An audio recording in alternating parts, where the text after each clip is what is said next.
si pang rido adat sining ang ho apu ta grejo apu tu bageng riso datu jong tanga tung doan ang lang lidung jingru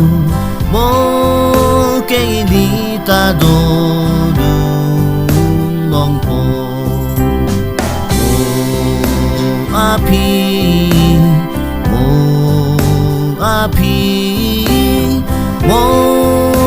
api ili jirundun po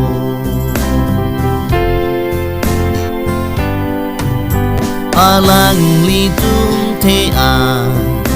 latung lakaut e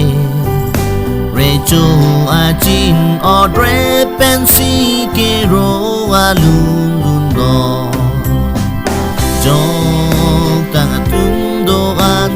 alang ni dung jingru mo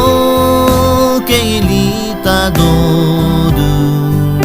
long po api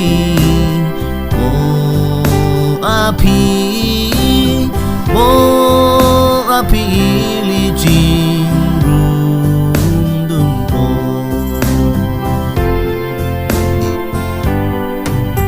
bir aso pan rolo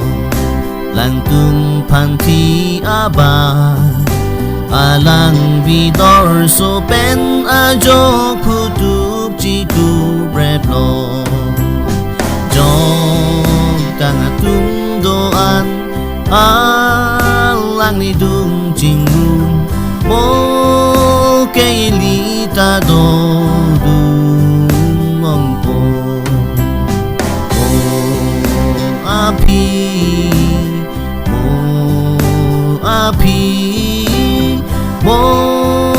api ili jirundun po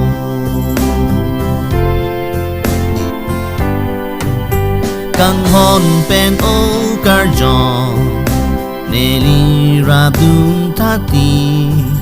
hai tang tum sining hem reng mene tum jalang jipa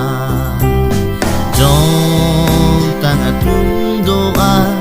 alang lidung jingru mo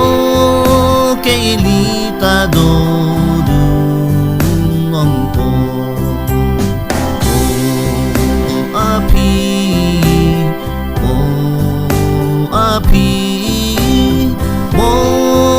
api ili jingru